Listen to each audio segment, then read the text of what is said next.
everyone, and welcome to Stan the Wine Man TV. I am your host, Stan Ratan, and this is a blue-collar wine show where I help you spend your wine dollars wisely.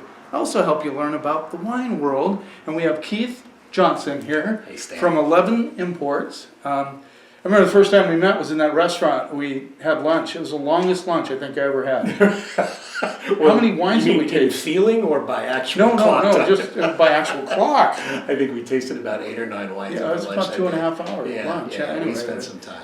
But that's where I first met Keith, and I've fallen in love with his decisions on wines that he imports. One of the most interesting things that you import is the Georgian wines. Yeah. And there are some, and since the theme of the next few programs is going to be wines that are made from grapes that most of us in the U.S. are not familiar with. Sure. I think this is going to be perfect because we have 2 wines here. I haven't even heard of this grape. Just got introduced to that grape. And then we're going to do a sparkling wine and talk a little bit about the... Whoa! What timing! I know, that was perfect. I was trying to save that. You planned that, didn't you? You have a little trigger down here. Yeah. So Keith, I know we don't want to dig deep into your past, but I know there was a tragedy in your life, and then your things changed around. And what inspired you to get involved in importing wines? Well, interestingly, one of the things that probably triggered me more than anything else was some time that I had gotten to spend with Michael Jackson, the beer writer, the Yorkshireman. Oh yeah, the world famous beer writer who wrote the World Guide to Beer. He's also written books on whiskey. Fantastic educator. If it wasn't for Michael Jackson and Charlie Finkel from Pike Brewing Company in Seattle, we probably wouldn't have the craft beer universe that we have right now in this country. Okay. So I got to spend a lot of time with Michael and travel with him to breweries and see the way that he approached why he was interested in particular beers. He didn't give things 90s. He talked about their historical background. He talked about the family name or the reason why that particular malt is best from that region. And when I spun off and started doing, after coming back into the industry from a short break, started doing wine imports, I really wanted to go after things that had a reason, that had a logic. And if I don't know the person, if I haven't met the winemaker, if I haven't been to the property, I don't bring things in just for commercial purposes ever. Okay, yeah. So I think that's pretty obvious from some of your choices. well, thanks. And I've been, I don't think there's any wine I've tasted that you brought in that I didn't like. Oh, well, thanks. I'll tell you, I think about you a lot of times when I'm out there in the world. Yeah, I do.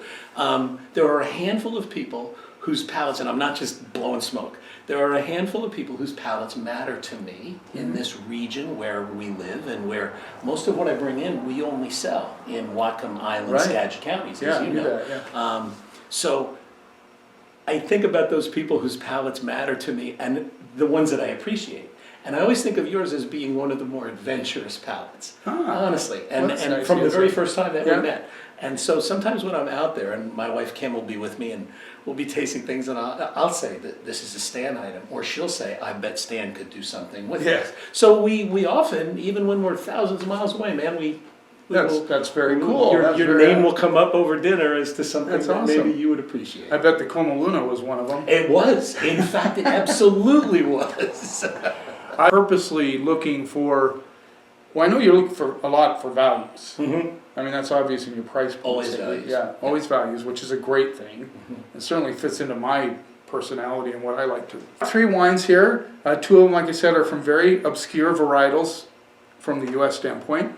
And we're going to just talk, why did you bring this sparkling wine? The reason that I brought this Cremant is just because, here, may I? Yeah, of course. The reason that I brought the Cremant is because these things represent such remarkable values.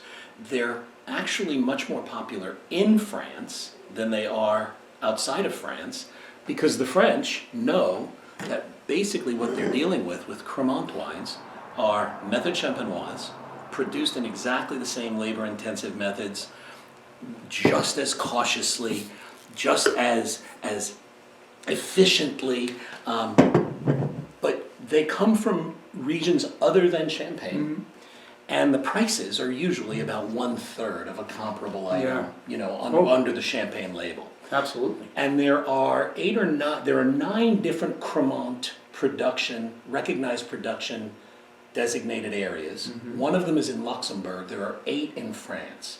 The second most popular in terms of volume and consumption in France is Bourgogne, is Burgundy. Yeah. And for that reason, the grapes used in this are those classic grapes of Burgundy. This one isn't anything odd or out there in terms of grape varieties. It's 90% Pinot Noir and 10% Chardonnay, hence the name 90-10. Yeah, so it's a Descombe. Daqopa. Daqopa. That's the family, Daqopa. One time somebody commented and said, what did the French do to you that you butcher their language so much? I thought that was funny. Okay, so Daqopa, after a few Cremant de drinks. Bourgogne, Brut, Correct. This is and it Brut says class. 90-10, which means 90% Pinot Noir, 10% Chardonnay, and this rolls in at $22, maybe $23, $22.99? Yeah, whatever. Yeah, you know, somewhere. You throw the penny at it. $22. It's $22. Yeah, I and think. non-vintage, right? This is a non-vintage, yes, Okay, correct. which is not uncommon. And the thing that you'll find with the Cremants, in addition to being really great values, I mean, this one, you take a look at the color. Oh, yeah, look You at know that. that it's got a lot of Pinot Noir in there. Yeah, I mean, a lot of golden Remember color. the old, what is it, the Oeil de Patrie, the Eye of the Partridge? Yeah. And Schramsberg Blanc de Noir Yeah. from California, some of the best in the world. They always have this sort of slightly peachy amber gold color, and it's just beautiful. And that's from the Pinot Noir.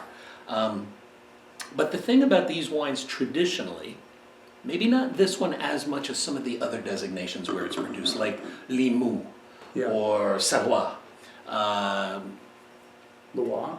Loire, Yeah. Alsace is the #1 volume Cremant in the world, is Alsace. But these wines tend to be a little more fruit driven. They're not limited to only the grapes used. So while this one is very traditional grapes, this one is Pinot Noir and Chardonnay, the most traditional in sparkling French wine. The others, you've got Chenin Blanc being used in some of these. You've got Gamay that's possible. The Jura, they do some pretty Jura does a very bunch as well. interesting. Yeah. And some red grapes like Gamay are even possible to use by government designation. So they tend to be a little more motivated by the fruit in them and not just minerality and super crispness with a little bit of yeasty quality.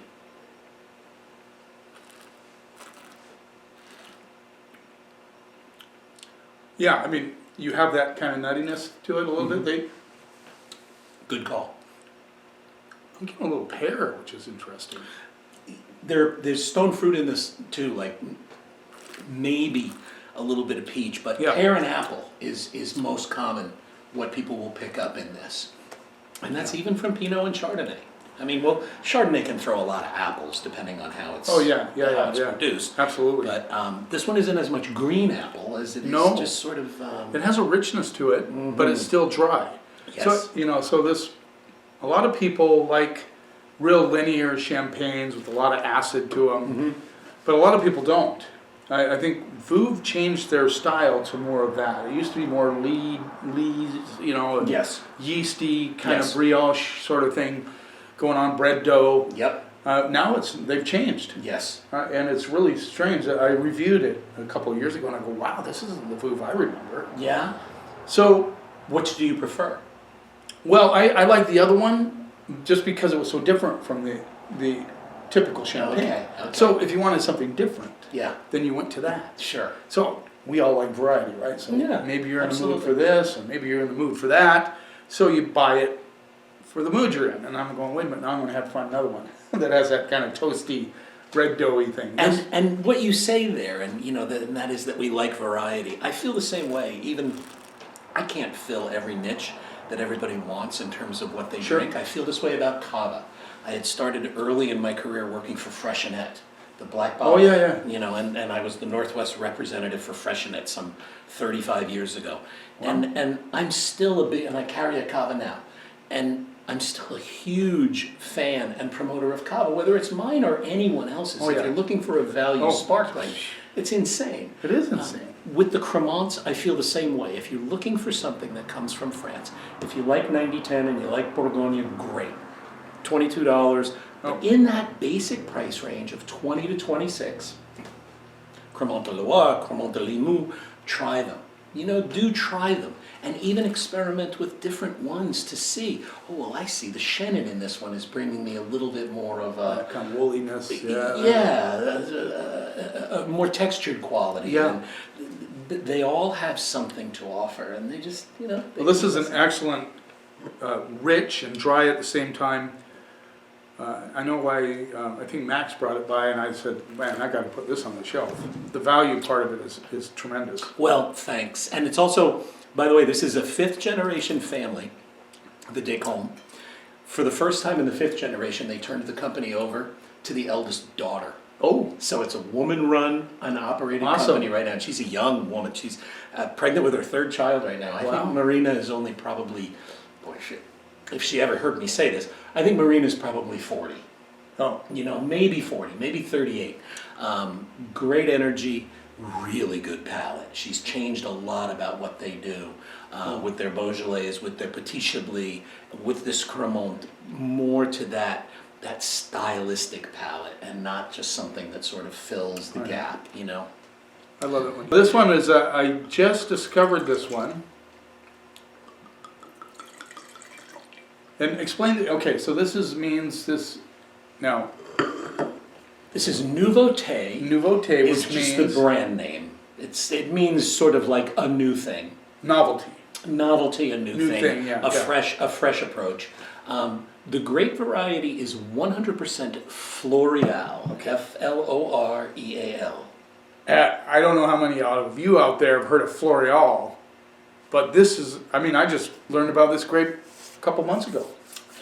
And explain why who was behind this grape varietal? So it's an agricultural association of grape varieties in France that has been that was founded in about the year 2000, and their primary goal was to try to develop some grape varieties and find some grape varieties, whether they created cross hybrids or brand new varieties that would help to battle some of the issues that we're facing with climate change.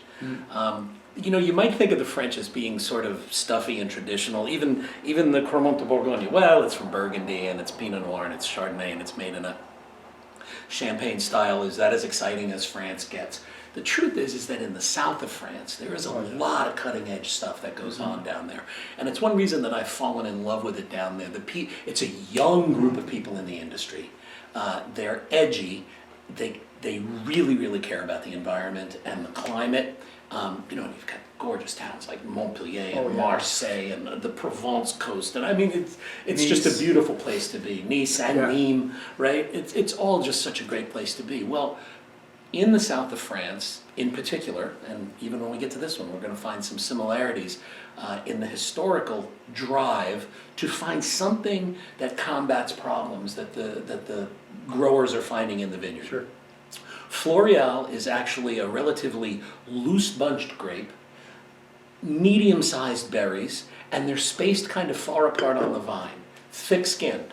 All those things put together allow for a lot of airflow on that grape. And so what they find is that it is very, very resistant to powdery mildew, gray mildew, even black rot, because there's a lot of good circulation that can occur within the berries, right? Now this also ends up being a grape variety that produces a nice tasting wine, and this is just something that they feel, if we can make this work, we can cut back dramatically on the pesticide use. Okay. Like 80 to 90% minimum, even if it's non-organic. This one does happen to be certified organic. Okay. And in its first ever, this particular vintage, which is the 22, was released just about a year ago at Millésime Bio, which is the largest international organic wine show in Montpellier every January. This was the first time that they ever showed it commercially. Wow. They are the only winery that has produced one in 100% varietal commercially. And it won the best white wine of the Millésime Bio Festival in 2023. When we taste this, you guys will understand why. Nuvbote 2000 and, where'd you see that? 22? 23? That's the year that it won the gold medal. Oh, I see. Black label, it says 22. Okay. Nuvbote 2022 Floreal, 100% Floreal, 12 bucks, guys. Here's a label. Really, really nice label. Okay. Bees are always good. Yeah, bees are great for wine. Bees on labels are good. No bees, no food. Bees and dogs. Doggies on labels are workers. Floreal is one of 4 grape varieties that were authorized, called Class A, or A classification, by the French government to be used in actually denomination named wines. Some of them can be thrown into champagne. Okay. There's a white called Voltis that can actually be used in small quantities in champagne. There are 2 reds, Artaban and Vidocq. They can be used in Bordeaux in very small percentages. But if people want to start merging some of these new varieties into existing, very, very strictly regulated wines, they can do so because they've been demonstrated to produce these other positive benefits for the planet and the industry. Yeah, so they've now allowed 2 of those grapes, because I think there's 4 or 5 that they're messing with in Bordeaux. Yeah. To see Exactly. how they'll work. And it's those 3 in particular. Floreal is listed for them. I don't know that Floreal does all that well further north. It does a little better with the Mediterranean breezes and the cool climate, and by the taste you can kind of get that. Very interesting wine. I mean, aromatically, I get a little, just hints of banana, a little bit. There's some exotic stuff, yeah. There's some exotic tropical stuff that comes out of Definitely this. a melon component coming in for sure. But what impressed me about this wine the most was except for the price, is how crisp and dry it is. Yeah, there's a little grapefruit, there's like a little pink grapefruit, just as it's finishing, which brings that kind of crisp and dryness. Of course, there are no tannins in it, Right. but it's kind of fleshy. It is, but then it has that nice grippy kind of finish to Yeah. it, that Yeah. the fleshiness, and then you get that really dry finish, which makes it I think this is a perfect shellfish wine, but it'd be really good with halibut Yep, or even salads. agree. Yeah. Agree. Yeah, like an ahi tuna salad or something would be really nice. It can also just be a cocktail. I think it does just Oh, yeah. dandy. Yeah. Standalone Oh, yeah. on a warm day. I'd love to have it with blue cheese popcorn. Okay. It has that real, you're right, that fleshiness is a good way to describe it, and then finishes dry. So this would be a nice gateway sort of wine for people that love Pinot Gris, don't necessarily like Sauvignon Blanc, but they're big Pinot. This is has Pinot Gris qualities, but it has that dry finish that you don't get on a Pinot Gris. Yes, agreed. And you actually have carried and supported over the last few years the Sauvignon Gris Oh yeah, that I brought in from this same co-op in the south of France. I think it was my pick of the month. 100% Soviet, probably like 3 years ago. Yeah. In its early release days. They're not making that wine anymore, unfortunately, because outside of us, there wasn't a market around the world that really embraced Sauvignon Gris as a Interesting. standalone varietal. So they're still growing it, rather than letting it become extinct or something. And they're just blending it into other whites at the winery. But this kind of fills that same slot, Oh I yeah, think. and I love the price point. And I've gotten several people to be turned on to this wine, and it's starting to pick up in its sales. It's kind of a hand sell thing. Yeah, of But course. just telling the story with Floreal and climate change and all that sort of thing kind of gets them jazzed up to try it. So here's the name of the 8th month of the French Revolutionary calendar. Excellent wine, really Fun. quality stuff, and Cool. people should be, if you want to expand your palate horizons and break out of the Chardonnay, Sauvignon Blanc, Pinot Gris kind of rut, this would be the way to go. Thank you. Yeah, I Absolutely. agree. Now you Lastly- brought this very cool wine. So this ain't even here yet, my friend. It's on the water.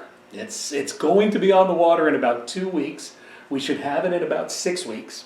It'll be the Dog. first time it's ever been brought into the U.S. It's And relatively new even for them. Where's the producer? The producer is Maison Raymond, Okay. and they are kind of just outside of, near Carcassonne, Cité de Carcassonne, La Tannerie, the red wine Yes, that you've yeah, carried yeah. for so many years of Yeah. mine. From Cité de Carcassonne, this isn't too far away. And this is a 50-50 blend. This is a sample that was shipped to me just a few days ago in advance of... 50%, it doesn't say that on the label. But it will, it has It will, to. okay, what is it, 50%? It is 50%. Oh, that's right, right here. 50% Carignan, Carignan, and a grape that I've never heard of until today, Caladoc. Caladoc. And what does Delabos mean? De la Bosse. De la Bosse. That's kind of the name of this little region. Okay. The Bosse. Okay. This is this big hiking area. It's low hillsides, but there are a lot of real Great place to go. outdoor. Oh man, it's a great place And you to said go. the price point was? This will be about 12 too. 12 too? Yeah, it might be 13, but we're shooting So, for 12. Here's the label, if you can see it, and then there's a hiking trail right there that he's talking about. So, we're gonna try Feel it. free, please. Yeah.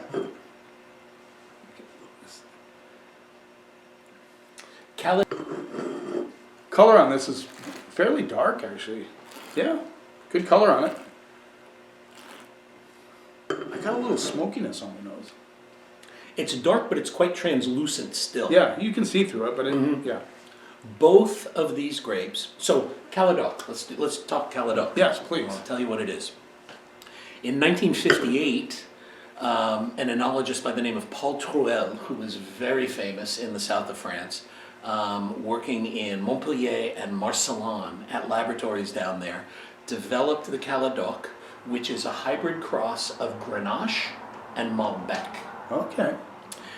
The goal was to try to create a prolific and juicy, yummy red wine grape that was resistant to, back in those days, they didn't think about climate change issues. They weren't as much thinking about drought and molds and mildews.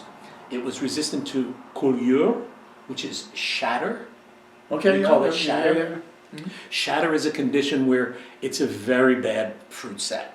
Everything else is looking great, and then shatter hits and you get about 1/3 of the fruit, maybe, on that particular vine, in all those bunches. So they were looking for a grape that would be resistant to collure, and they developed Caladoc. 3 years later, he then also developed Marseillan, which I'm sure you carry a few Marseillans, I think, don't you, or Marseillan? I have one Blends, from, maybe? I have one from I Argentina? have one. A Marseillan from Argentina. No. I mean, there is Marseillan grown in Yeah, other places. I think so. But I had yours for a while. The Ensadun. Yeah. Not from not It, from it was far away. also a pick of the month there. Yes, Yeah. yes. It had the family on the... Correct. It had the guy Xavier, Yes, who was yeah, the yeah, grower yeah. of the fruit. Yeah, they do the black and white pictures of all the growers on that particular series. But so this same enologist developed Caladoc in 1958, Marseillan in 1961. Neither one of them became gigantic popular grapes in any way, but they're worthy of knowing, and now they're also continuing to prove. This one is proving resistance to mildews, which they didn't really know about or care about much in 1958. There's a little bit grown in the Lisboa region of Portugal. Okay. They're doing some in Mendoza.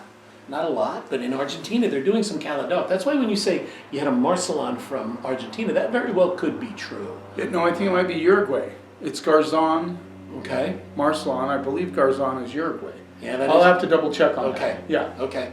But that doesn't surprise me because the Argentines have been messing around with a whole I'll lot have to more. double check when I go back to the store. I know I have one from South America. You know, some of the greatest red wine coming out of South America right now is Cabernet Franc from Argentina. Oh, yeah. Holy cow! That I was in Argentina for a month, in Argentina and Chile for a month in October, and the Cabernet Francs from Mendoza are they are such wow wines. They're Oh, so yeah. proud of them. You Yeah. know, they're just so proud of them. So they're actually even growing a little bit of this Caladoc there. But Caladoc is originally from the south of France, so is this particular production of it. This is intended to be a wine that is a little bit flamboyant, perhaps, you Well, know? let's dive into it, see what we get. I keep smelling rust on it for some reason. There's a little bit of a rusty quality. Not Barbaresco or Barbera rusty, but Yeah, neither of those would be a negative, that's for sure. no. A lot of cherry. Yes. Yes. And there's a floral component coming off of it too. Like there's some sort of flower. It had purple flower almost, like a red or purple flower. and some spice. Yeah, I'm excited to try this. I love the color. This is one that when I tasted it, we also chilled a bottle down and came back to it about 20 minutes later. Wow. Just to see it at room temperature, at below room temperature, and it does well, just a little not Well, I'm bad excited cool. about this one. Isn't this fun? It has a, there's a depth of fruit to it, but it's not anyway over the top. It has a good, there's almost, I'm getting like just a touch of tobacco underneath too, which is interesting. So, what I was told on this one is that the winemaker likes to think that it actually carries along some flavors of loganberries. Now, when do we ever really I wouldn't know if I could focus on I need to go have a loganberry. I mean, I've had loganberry jam, but that's hard because of it's so sweet. So you can't much tell. sugar. But he's actually really fond of saying that this one has some loganberries. I definitely get a berry, but I also get a sort of a black plum thing coming through as well. And the cherry notes are in there. You know, dark cherry. I get some plum. I get that. I've never had a loganberry, or at least not that I can in recent memory. So, lack of a better term, I'd say some boysenberry notes. Okay. Yeah. Yeah, boysenberry could work. It's not blueberry. Mm-mm. But And there's these a are little fun. spine of a tobacco that really comes out at the back, right, way back of the finish. I don't know if you're getting that, but on the back of the finish, the tobacco notes really kind of hit the back of your throat. You get it on the back, I get it a little bit on my my top palate. On the top palate. Yeah, but I see what you mean. There's a certain element of like something in the back, you know. tobacco or smoke or herbs or something Yeah. that, but not overwhelming in any way. A little eucalyptus maybe. Tad. You think you're getting? You think you get? Maybe a tad. Maybe a tad.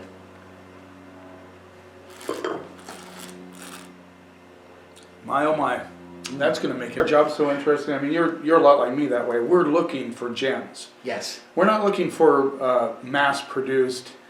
You know, there's some things that are obviously going to sell just because you know it. You know, you could stack butter Chardonnay all day and people are just going to buy Right. a crap ton of it. But Yeah. to find those little gems like this is what makes the wine world so exciting. It is. And Agreed. you're a good treasure hunter, which helps me out a lot. And you, amongst other people, like the guy that brought in the Old Treme Sussman Yellow, he came in the store. Oh yeah. He said, I love Susu. We sold more of his wine than the whole country combined. No kidding. Kings. Wow.